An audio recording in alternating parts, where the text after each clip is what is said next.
Assalamualaikum warahmatullahi wabarakatuh. Selamat datang kembali pemirsa di Khazanah Quran. Masih bersama saya Aurelia Adra dan tentunya juga masih bersama dengan Ustadz kita, Ustadz Nur Fajri. Selamat datang kembali Pak Ustadz. Ya, sama-sama. Alhamdulillah, bagaimana kabarnya Pak Ustadz? Alhamdulillah, mudah-mudahan Kak Aurel dan teman-teman juga baik semuanya.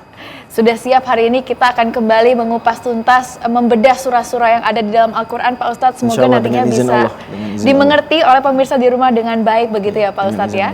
Kalau kemarin kita sudah membahas terkait dengan Al-Fatihah, hari ini kita akan melanjutkan ke surah selanjutnya yaitu surah Al-Baqarah.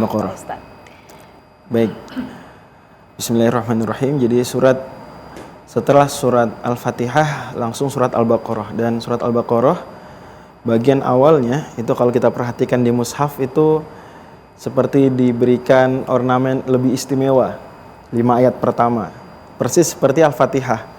Jadi seolah-olah kalau kita baru buka Al-Quran, 2 halaman inilah yang paling wah ya dibandingkan desain halaman-halaman lain. Dari total standar mushaf rata-rata hari ini 604 halaman. Nah, 2 halaman pertamanya itu bisa kita ibaratkan kalau yang kanan Al-Fatihah itu adalah daftar isi Al-Quran. Karena kan Al-Quran 3A ya, yaitu apa? Akidah, syariah dan kisah. Dan sudah kita petakan. Maka surat Al-Baqarah bagian awalnya bolehlah kita umpamakan seperti kata pengantar. Kalau biasanya kalau kita baca buku-buku, kata pengantarnya itu biasanya ada kalimat tak ada gading yang tak retak. Jika dijumpai ada kekeliruan dalam tulisan ini, maka mohon dimaklumi dan sudilah kiranya memberikan koreksian kepada kami. Kan kira-kira begitu ya? Ya. Tapi kalau kata pengantar dalam tanda kutip, Al-Quran tegas, la raiba fih, tidak ada keraguan di dalamnya. Well, Al-Quran, Allah Subhanahu wa taala yang memfirmankan, Allah Maha benar. Masa firmannya ada salah? Itu satu hal. Hal lain juga dari awal Al-Baqarah adalah dia itu langsung merupakan jawaban kontan atas doa yang diaminkan di halaman sebelumnya. Sebelumnya minta apa? Di halaman sebelumnya diberikan komitmen, diberikan nikmat, siratal mustaqim, diberikan kelurusan. Jawabannya terus kita menanti dong kan, sudah amin, ya Allah kabulkanlah. Allah jawab alif lam mim, dzalikal kitabu la raiba fih. Lanjutannya hudal lil muttaqin. Itulah Al-Quran, kitab suci yang tidak ada keraguan di dalamnya. Hudan, petunjuk. Tadi kan minta petunjuk, ihdina. Allah jawab, inilah Al-Quran yang merupakan jawaban dari doa-doa kalian. Surat Al-Baqarah, surat yang diturunkan setelah Nabi SAW sudah hijrah ke Madinah. Kalau Al-Fatihah ini surat urutan turun ke Nabi itu yang kelima. Jadi kita tahu biasanya yang surat pertama turun adalah Al-Alaq, tapi dia hanya 5 ayat. Kemudian surat berikutnya Al-Qalam, hanya bagian awalnya saja. Lalu Al-Muzammil bagian awalnya, Al-Muddathir bagian awalnya. Yang kelima Al-Fatihah langsung lengkap. Makanya dia layak juga dijadikan surat pertama. Tapi Al-Baqarah turun jauh setelah turunnya Al-Fatihah, justru baru setelah di Madinah. Karenanya karakternya sedikit berbeda dengan karakter ayat-ayat yang turun sebelum Nabi hijrah. Dia panjang dan banyak bicara tentang ahli kitab. Ahli kitab ini istilah penting kalau kita ingin lebih dalam dengan Al-Quran, yang merefer kepada para pengikut Nabi Musa alaihissalam lintas generasi. Begitu juga para pengikut Nabi Isa lintas generasi, yang kemudian biasanya terlepas bagaimana kemurnian mereka mengikuti para nabi tersebut, tapi diistilahkan pengikut-pengikut Nabi Musa dengan kalangan Yahudi, ini secara garis besar ya, dan pengikut-pengikut Nabi Isa sebagai kalangan Nasrani. Terlepas lagi-lagi kita belum merinci seberapa murni mereka mengikuti para nabi tersebut. Nah, kedua kelompok ini diistilahkan dengan Ahlul Kitab. Ahlul Kitab banyak disinggung di surat Al-Baqarah dan beberapa surat setelahnya, nanti akan kita kapan-kapan bahas. Ya, baik. Tadi Pak Ustadz sampaikan bahwa ini surat yang mungkin berbeda dan lebih ya istimewa juga begitu ya Pak Ustadz ya, dibandingkan dengan yang lain lebih panjang. Nah, posisinya sendiri berarti untuk di Al-Qur'an ini seperti apa Pak Jadi Al-Baqarah ini punya julukan Fustatul Quran, puncaknya Al-Quran. Mengapa demikian? Kata para penafsir, karena rincian dari Iyyaka na'budu wa iyyaka nasta'in yang merupakan ayat perwakilan dari syariah, itu garis besarnya ada di surat Al-Baqarah. Kalau kita lihat pembahasan syariah biasanya bermula dari pembahasan ibadah, mulai dari bersuci, sholat, zakat, puasa, hingga menunaikan ibadah haji. Nah, itu semua bersuci ada ayatnya di Al-Baqarah. Sholat jelas ada di ayat surat Al-Baqarah. Zakat pun demikian. Puasa kita semua hafal ayatnya, ada di surat Al-Baqarah. Ayat-ayat terpenting tentang haji dan umroh pun ada di surat Al-Baqarah. Nah, ini syariah kelompok pertama, kita biasa sebut dengan ibadat. Ini nanti akhirannya at semua ya. Ada 4 bagian syariah. Pertama ibadat, yang kita biasa istilahkan ibadah ritual, walaupun tidak semuanya ritual. Seperti zakat, dia ibadah non ritual sebetulnya. Kemudian kelompok kedua adalah kelompok muamalat. Ini bagian daripada syariat juga. Muamalat ini standarnya orang membahas dari sudut pandang halal dan haram. Jual beli yang halal dan haram bagaimana, sewa menyewa. Masuk juga di sini pembahasan tentang akhlak. Ya, karena akhlak bagian daripada muamalat. Ada nggak ayat-ayatnya di Al-Baqarah? Ada. Bahkan nanti ayat terpanjang di surat Al-Baqarah itu bicaranya bukan tentang akidah, bukan tentang ibadah yang ritual, tapi bicara tentang keuangan. Gitu. Ayat 282. Kemudian kelompok ketiga dari syariah adalah munakahat, yaitu hal-hal terkait dengan keluarga. Mulai dari sebelum menikah, setelah menikah, dan wal'iyadzubillah adalah jika seandainya pernikahan terpaksa harus diakhiri. Ada tidak ayat-ayat tersebut di dalam surat Al-Baqarah? Jawabannya ada dan tersebar, bisa kita nanti simak banyak di juz yang kedua dari Al-Quran. Baik. Seperempat yang keempat, tadi yang pertama apa? Ibadat. Kemudian muamalat, kemudian munakahat. Yang keempat adalah hukumat. Hukumat ini berkaitan dengan pidana, berkaitan dengan peradilan, pemerintahan. Masuk di situ juga pembahasan tentang jihad. Karena jihad pada akhirnya adalah dalam tanda kutip hukuman dan tindakan yang dilakukan oleh pemerintah terhadap kalangan yang zalim. Ya. Masuk di situ. Ada tidak ayat-ayatnya di Al-Baqarah? Ada. Karena kelengkapan itulah maka Al-Baqarah dijuluki apa tadi? Fustatul Quran, puncaknya Al-Quran. Ya, baik Pak Ustadz. Ini jadi menarik karena ternyata di Al-Baqarah banyak sekali cakupannya begitu ya Pak Ustadz ya. Tapi di episode kali ini kita akan fokus nih Pak Ustadz terkait dengan ujian kepemimpinan itu sendiri. Tadi barusan banget gitu Pak Ustadz mention tentang bagaimana pemerintah, kemudian juga jihad, golongan-golongan dan pemimpinnya Pak Ustadz. Nah, seperti apa sih kepemimpinan di dalam Islam yang tercakup di dalam Al-Quran ini Pak Ustadz? Betul sekali. Jadi surat Al-Baqarah ada kelompok ayat di bagian awal itu langsung mengisahkan penciptaan manusia pertama. Yaitu siapa? Nabi Adam alaihissalam. Di ayat ke-30 Allah Subhanahu wa taala firmankan, "Wa idz qala rabbuka lil malaikati inni ja'ilun fil ardi khalifah." Ingatlah ketika Rob kalian, Tuhan kalian berfirman, sungguh aku akan menciptakan di muka bumi ini seorang khalifah. Kita semua tahu, kemudian malaikat memprotes, kok mencipta khalifah?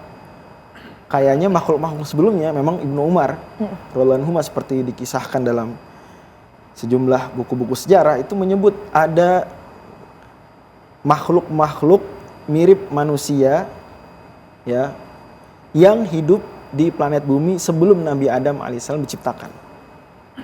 Ya, banyak ulama kemudian menyebut itu misalnya hominid, ya, makhluk-makhluk yang kita biasa temukan fosilnya. dan dia mirip dengan manusia. Artinya dia pernah hidup di planet bumi.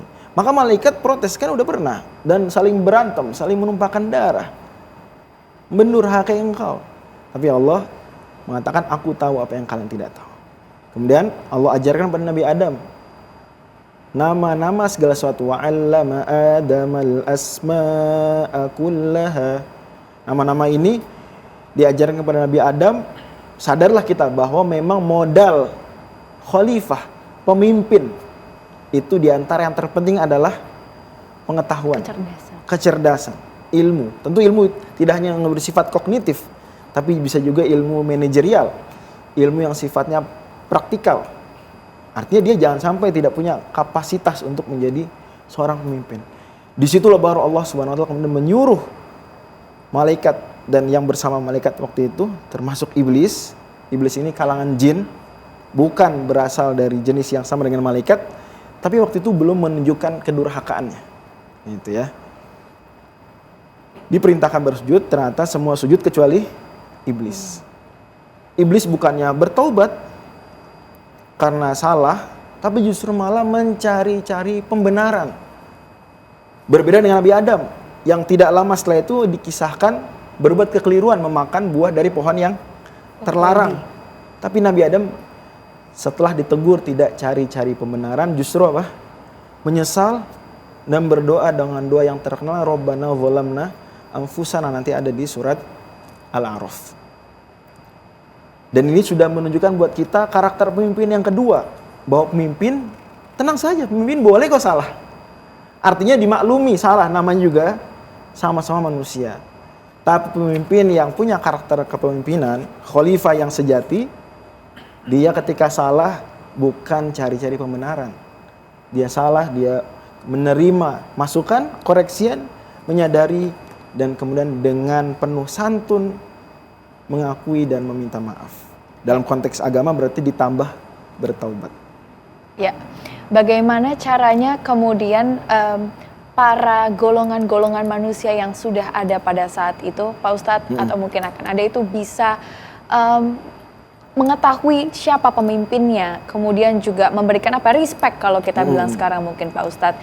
Dan kemudian bagaimana cara pemimpin ini bisa meraih kepercayaan dari setiap golongan-golongan, karena tentu kita tahu golongan itu cukup banyak ya Pak Ustadz pada saat itu ya. Baik. Nabi Adam alaihissalam itu kemudian beranak pinak ya, dan disebut khalifah dari kata khalafa yakhlufu, artinya menggantikan. Nabi Adam menggantikan penguasa bumi sebelumnya. Makhluk yang kata Ibnu Umar tadi hin dan bin istilahnya, makhluk-makhluk sebelumnya. Termasuk juga para jin sebelumnya, mereka lah yang punya power lebih besar di planet bumi. Nabi Adam meninggal digantikan oleh anak cucunya dan seterusnya. Jadi kita nih khalifah dengan makna pertama yaitu saling menggantikan satu sama lain, meneruskan estafet kepemimpinan.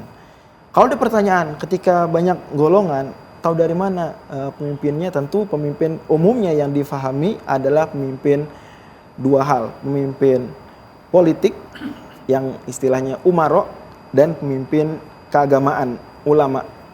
Bukan artinya Islam ini mencoba menawarkan pemikiran sekuler dalam konteks yang negatif, tapi pada akhirnya memang kita sadar ada spesialisasi dari masing-masing orang. Boleh jadi ada yang menguasai ilmu-ilmu keislaman, tetapi kurang kapabel mengurus perpolitikan dan keuangan. Maka ini mereka masuk kategori ulama, pemimpin-pemimpin keagamaan. Kategori kedua, orang yang mungkin pengetahuan keagamaannya so-so lah, dan siap untuk mengikuti arahan para ulama. Tapi untuk urusan mengurus negara, mengurus pemerintahan, mengurus uang, dia lebih jago. Inilah umaro. Ya. Di Indonesia, para ulama biasanya menjadikan apa yang sudah diproklamasikan di awal kemerdekaan dahulu sebagai pegangan, perjanjian yang perjanjian tersebut dihormati hingga kini. Sehingga kita kalau bicara ulama, kita punya banyak ulama, dan biasanya para ulama berhimpun di Majelis Ulama Indonesia. Kita pun punya para umaro, pemimpin-pemimpin pemerintahan politis yang kita semua tahu mereka menempati jabatan-jabatan yang terkenal. Ya, betul Pak Ustadz.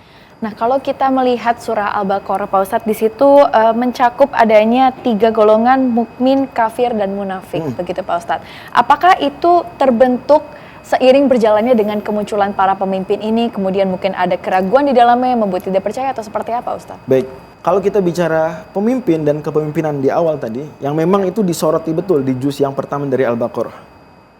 Jadi tenang saja Kak Aurel dan juga para pemirsa dan para hadirin, surat Al-Baqarah tidak akan kita habiskan di satu episode ini karena memang dia puncaknya Al-Quran dan surat terpanjang di Al-Quran, 286 ayat.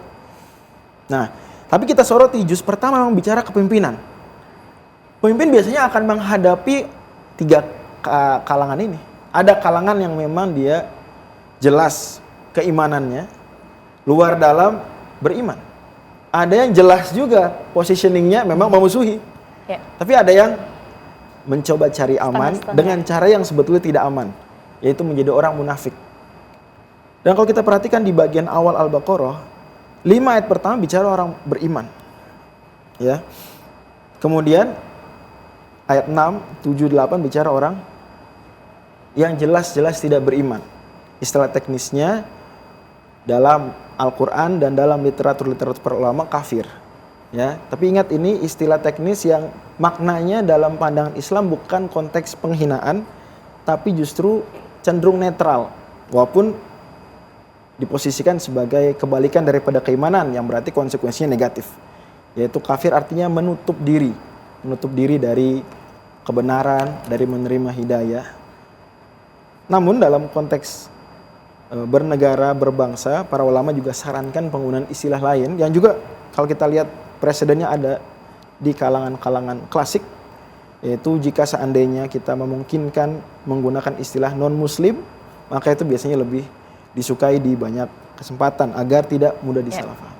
Nah, tapi yang panjang setelah itu justru adalah ayat-ayat bicara tentang orang munafik yang dia sebetulnya secara batin non-muslim, tapi menampakkan diri sebagai muslim. Bahkan mencemooh orang-orang yang muslim ketika mereka berkumpul sesama mereka. Tetapi kalau bertemu orang-orang muslim menampakkan pujian, bahasa kita mungkin bermuka dua. Kenapa paling panjang? Jawabannya karena memang efek buruknya serius. Seringkali bahkan lebih parah daripada orang yang jelas-jelas memang tidak setuju dan memusuhi. Bahasa sederhana kita punya ungkapan musuh dalam selimut yang itu sebetulnya lebih berbahaya. Sekaligus juga itu lebih penting diwaspadai oleh kita. Kita tidak boleh, saya kan muslim, beriman, tenang saja, saya bukan orang munafik. Dalam Sahih Bukhari, Abul Aliyah, seorang tabi'in terkemuka, mengatakan, ma aminahu illa munafiq wa ma khafahu illa mu'min. Tidak ada yang merasa pede bukan munafik kecuali dia dikhawatirkan justru beneran munafik. Dan tidaklah orang khawatir dia munafik kecuali dia sebetulnya tulus beriman. Mudah-mudahan Allah Subhanahu wa taala jadikan kita tidak kepedean dan jadikan kita benar-benar orang yang jauh dari kemunafikan. Ya. Nauzubillahi min dzalik ya Ustadz ya, semoga kita tidak termasuk menjadi salah satu dari golongan para munafik yang ada di muka bumi pada saat ini. Ustadz, ini perbincangan kita masih lumayan panjang, tentunya juga Al-Baqarah masih banyak ayat yang bisa kita bahas Pak Ustadz, dan kita akan kembali setelah pariwara berikut ini.